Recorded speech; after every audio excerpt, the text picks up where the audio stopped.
Selamat pagi anak-anak. Kita akan belajar firman Tuhan melalui buku renungan pagi anak, Identitas. Hari ini tanggal 6 Mei, judul renungan kita, Pasangan Hidup. Mari kita awali dengan doa. Bapa di surga, kami akan belajar firman Tuhan. Tolong kami supaya kami dapat memahami firman Tuhan.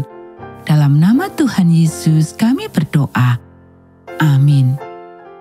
Anak-anak, ayat inti renungan pagi kita hari ini diambil dari kitab Kejadian pasal 2 ayat 18. Tuhan Allah berfirman, "Tidak baik kalau manusia itu seorang diri saja. Aku akan menjadikan penolong baginya yang sepadan dengan dia."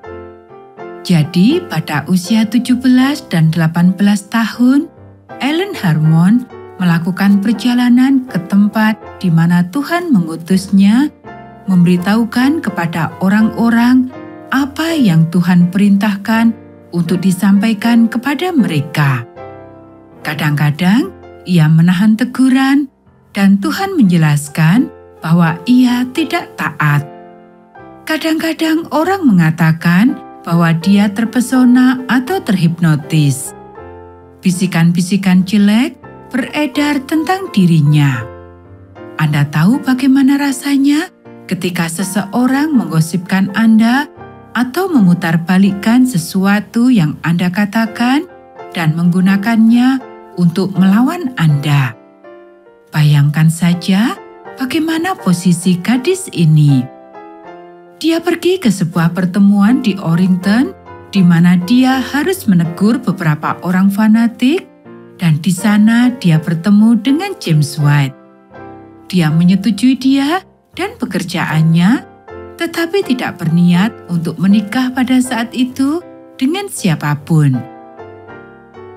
Di New Bedford, Massachusetts, ia bertemu dengan Joseph Bates yang sedang mengajar tentang hari Sabat.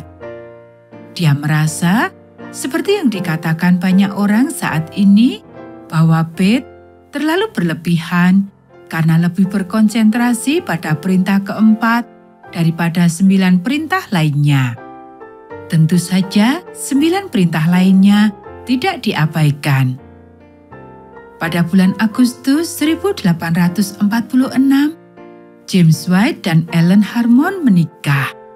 Mereka mungkin diciptakan untuk satu sama lain, dua orang muda yang pernah mengalami penyakit, depresi, dan rasa takut.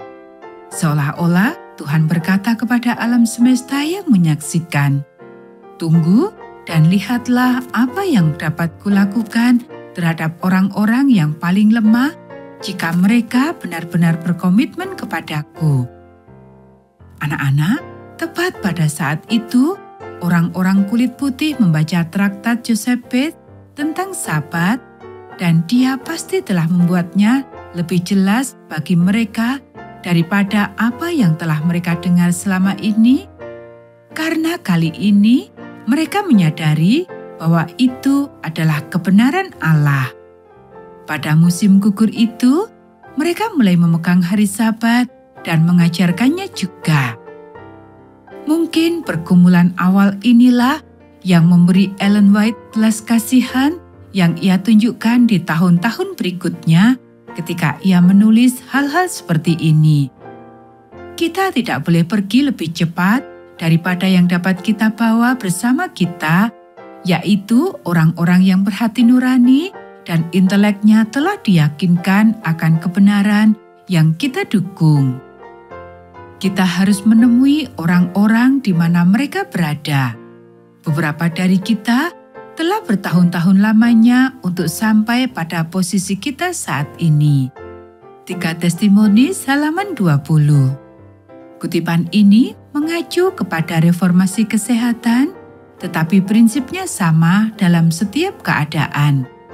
Allah itu sabar, siapakah kita untuk mendahulunya? Anak-anak, demikianlah renungan pagi kita hari ini. Mari kita akhiri dengan doa. Allah yang sabar dan maha melihat, Engkau memahami setiap orang yang tidak dipahami oleh orang lain.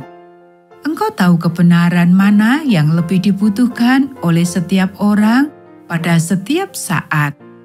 Engkau tahu mana yang harus saya konsentrasikan hari ini dan minggu ini. Berikanlah kesabaran dan belas kasihan-Mu kepada saya terhadap mereka yang sedang mengupayakan hal yang berbeda dengan saya. Amin.